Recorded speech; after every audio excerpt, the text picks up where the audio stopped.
All right. Shalom, shalom.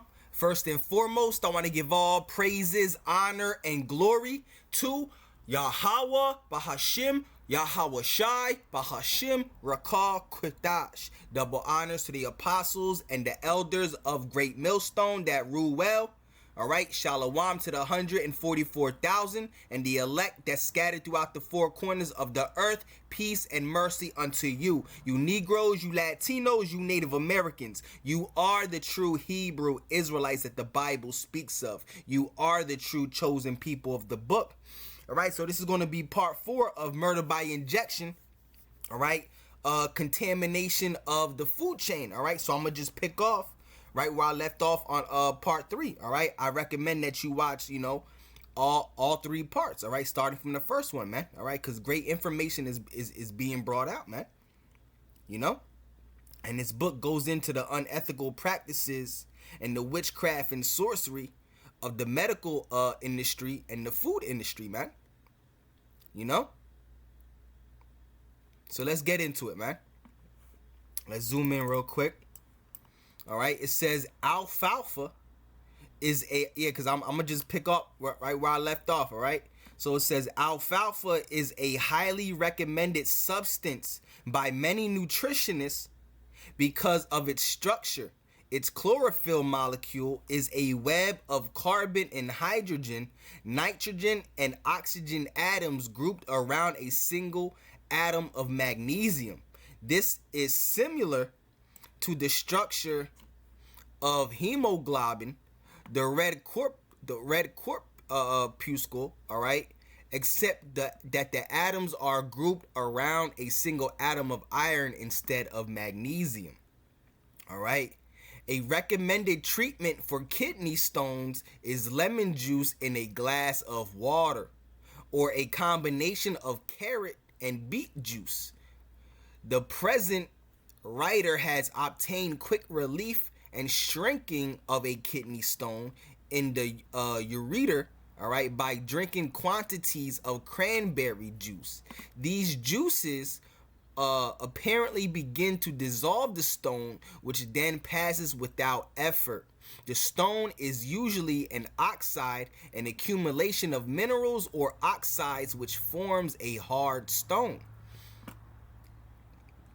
Although canning of food became very popular during the 19th century as an ideal method of preserving large quantities of food, which would otherwise be thrown away, the canning process heats the food until it destroys the enzymes.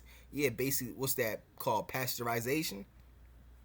All right. It says heating food over 130 degrees eliminates the enzymes, which are the keystone to growth in the system. Enzymes take on minerals and use them for growth. The surplus of elements left over from the manufacture of atomic bombs now threatens us with another magical process, the process of preserving food by irradiating it. All right, cobalt-60, one of these atomic bomb leftovers, is now being offered to food irradiators for $100,000 per kilo. Should the food irradiation program fall through, this byproduct of atomic bombs will have to be disposed of by the manufacturer at great expense. It is a repetition of the dilemmas which brought us such public boons as chlorination of water after World War I and nitrate fertilizers after World War II. All right. The first commercial use of food irradiation, all right, took place in occupied West Germany in 1957, where it was used experimentally, to sterilize spices used in the manufacture of sausages. The results were so disturbing that the West German government was forced to ban it in 1958. At the same time, the Soviet Union had begun to use irradiation, all right, to inhibit the sprouting of potatoes in storage. In 1959, the Soviets used it for the disinfestation of grain.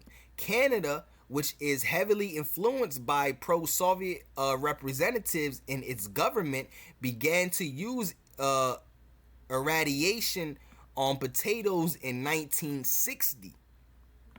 All right, the U.S. Food and Drug Cosmetic Act of 1958 took up the use of irradiation, defining it as an additive which brought it under their control. In 1963, the FDA gave permission for the use of irradiation to sterilize canned bacon.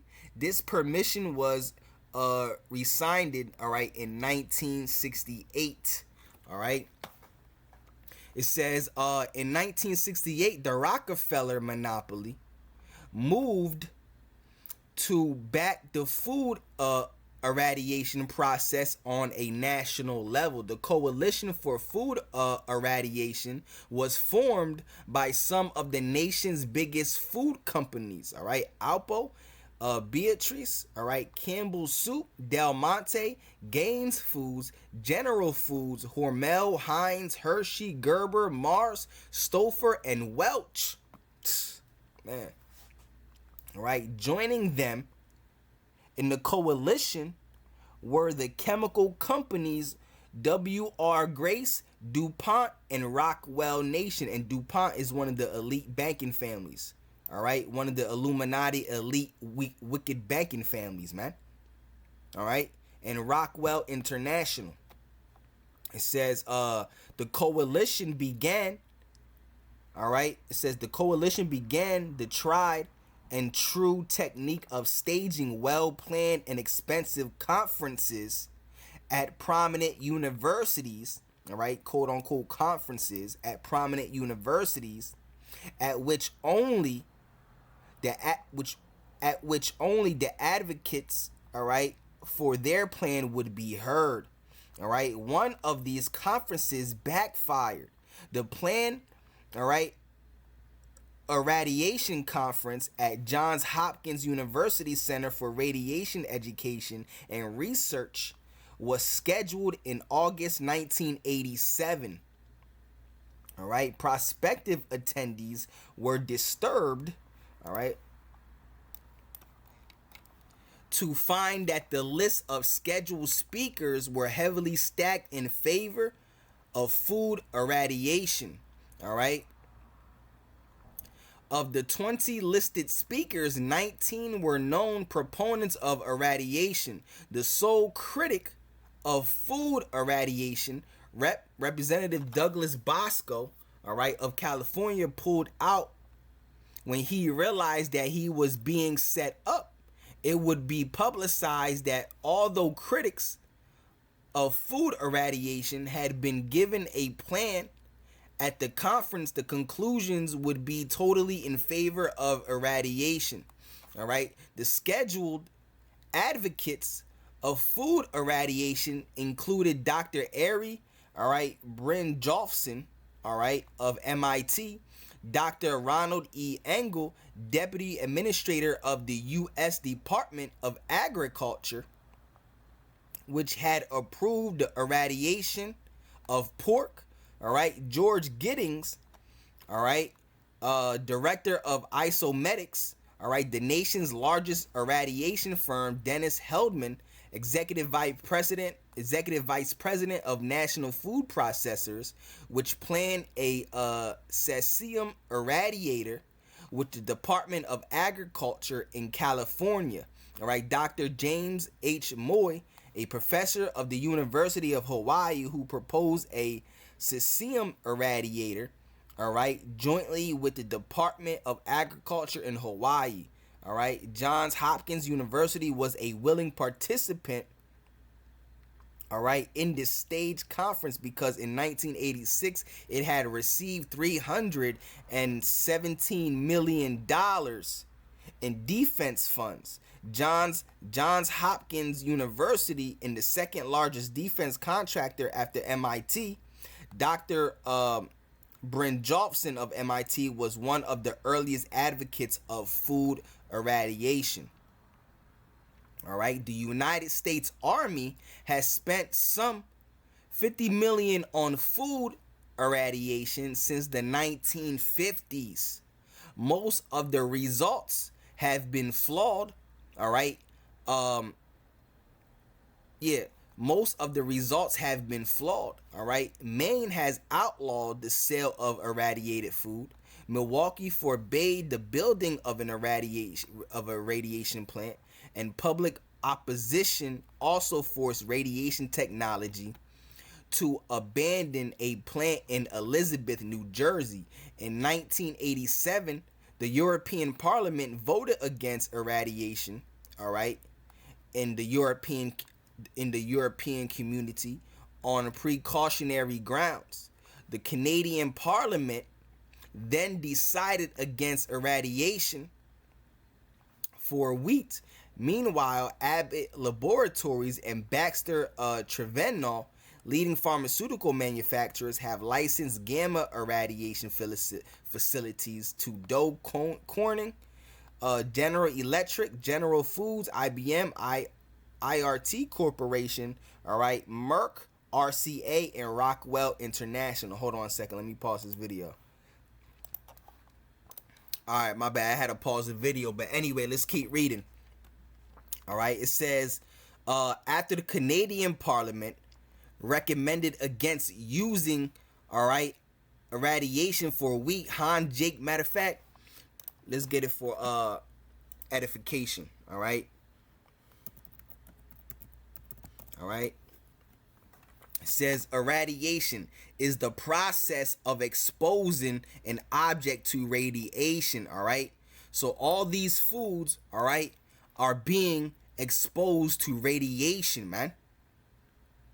You know, it says such as X-rays, gamma rays, neutrons, and protons. All right. It says the process or fact of irradiating or being irradiated. All right. Irradiation. All right. Irradiation. All right. It says the United States Army. Matter of fact, no, my bad. I was up here. All right. It says after Canadian Parliament, all right, recommended against using irradiation, all right, for wheat, Jake Epp, Canadian Minister of Health and Welfare, announced that irradiation, all right, of the food supply would be permitted. This announcement, which Epp made on September 10th, all right, 1987, astounded many Canadians. It came after the recommendation against it of the Canadian Parliament, as well as after the condemnation of food irradiation by London's Food Commission in England. Here again, the desperation of the Chemical Trust leads it's to imperil, all right, imperil the health of a nation. All right. There are many available records of tests indicating the dangers of irradiated foods. Yeah, foods that are being exposed to radiation, man. All right. Consumption of irradiated rice has been linked with the development of pituitary, all right, pituitary, all right, thyroid, heart and lung disturbance, and with the development of tumors. All right, let's look up what this word is real quick. I don't know what this is. All right.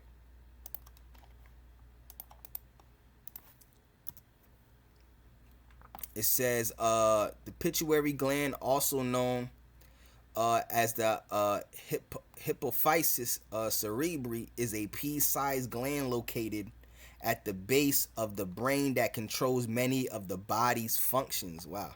All right. So it says consumption of the irradiated rice has been linked with the development of pituitary, all right, pituitary, all right, thyroid, heart and lung disturbance, and with the development of tumors, all right. Children and test animals fed irradiated wheat developed increased polyploidy, an abnormality of the chromosomes. All right. In East West magazine, February 1988, a quote from an unclassified document from the Department of State on food irradiation, published in a congressional hearing on the pesticide, all right, ethylene, all right, dibromide, used on fruits and grains is as follows. The administration and Congress are interested in promoting the use of U.S. exclusive technology using cesium, all right, 137 isotope for the benefit of man. U.S. nuclear waste processing currently is producing, all right, the cesium isotope, which Department of Energy would like to be used for beneficial purposes. Promulgation of cesium technology would benefit U.S. private sector activities and minimize U.S. nuclear waste disposal problems. All right, I think that might be the end of the chapter. Let's see real quick. Yeah, all right. So that was four videos, man. All right, that was 4 videos. All right. So that's part 4. All right, matter of fact, let me zoom in real quick. Cuz it says right here food irradiation, all right, which is food being exposed to radiation, published is on a congressional hearing of the pesticide. All right, let's look up what this is real quick. All right, because they putting this in our food and all that, man. All right, ethylene dibromide, all right, is a colorless, heavy, and poisonous liquid with a sweet odor. You see? All right, and it says is used on fruits and grains.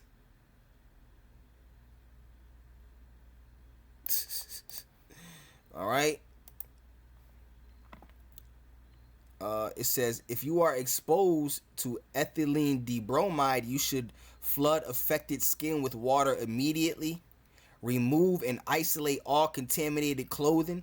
Gently wash affected skin area with soap, water. Call a hospital or poison control center immediately, even if you don't have symptoms. Transport the victim to a hospital for treatment.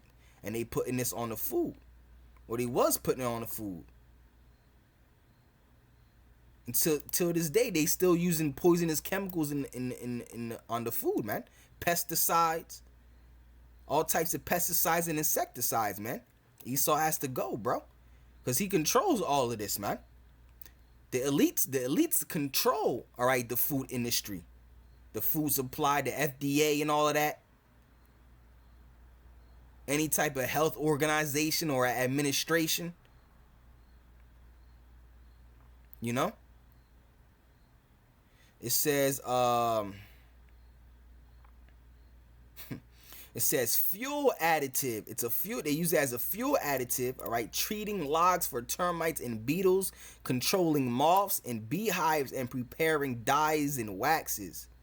All right, exposure routes, all right, inhalation, skin absorption, ingestion, skin or eye contact. All right, symptoms: irritation of eye, skin, respiratory systems, dermatitis, liver, heart, spleen, and kidney damage. All right, reproductive effects, health effects: cancer, reproductive problems, sterility in male workers. All right, so it's a poison, man. All right, so I'll leave it at that. That's part 4. All right. That's the part 4 of contamination of the food chain. All right. Murder by injection by Eustace Mullins. All right. So Lord willing, you know, this was edifying. Yahweh Bahashim, Yahweh Shai Raktazah. This was edifying. All right. Call Halalyum Yahweh, Bahashim, Yahweh Shai, Bahashim, Rakah, Kritash. All right. So on to the next one. Shalom, shalom.